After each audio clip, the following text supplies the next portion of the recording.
রাতের ভোট, আমি ডামি নির্বাচন, এই ছিল 2014 থেকে 2024 বাংলাদেশের 3টি নির্বাচনের চিত্র। এভাবেই দেশের নির্বাচনী ব্যবস্থাকে ধ্বংস করে দেওয়া হয়। ভোটাধিকার থেকে বঞ্চিত হন সাধারণ ভোটাররা। নির্বাচন ব্যবস্থাকে এভাবে ধ্বংস করে দেওয়ার নেতৃত্বে ছিলেন সাবেক 3 প্রধান নির্বাচন কমিশনার কাজী রকিবউদ্দিন আহমদ, KM নুরুল হুদা ও কাজী হাবিবুল আউয়াল।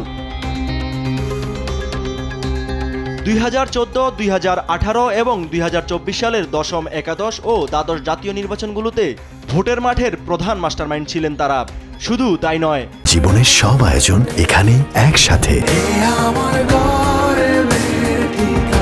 আওয়ামী লীগের পছন্দের প্রার্থীকে বিজয় করতে ভোটের আগের রাতেই কারচুপির নেতৃত্বে ছিলেন তারা।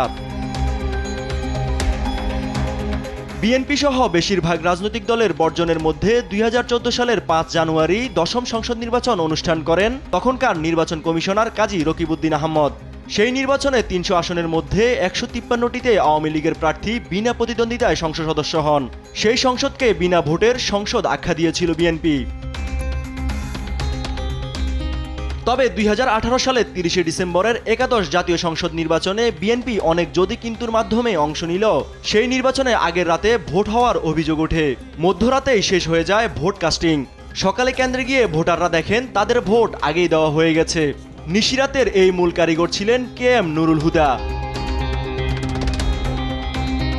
এরপর 2024 সালের 7 জানুয়ারি দ্বাদশ সংসদ নির্বাচন বর্জন করে বিএনপি ও সমমনা দলগুলো।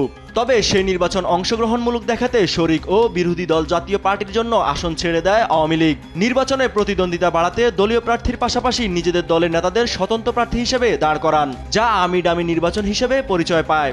আর এই নির্বাচনের দায়িত্বে ছিলেন কাজী হাবিবুল আউয়াল। এভাবেই একের পর এক ভোটবিহীন নির্বাচন উপহার দেন সাবেক এই 3 প্রধান নির্বাচন কমিশনার। তাদের কারণে সৃষ্টি হয় দেশের রাজনৈতিক সংকট। তবে সম্প্রতি গ্রেপ্তার করা হয়েছে 2018 সালের নির্বাচন কমিশনার KM নুরুল হুদাকে।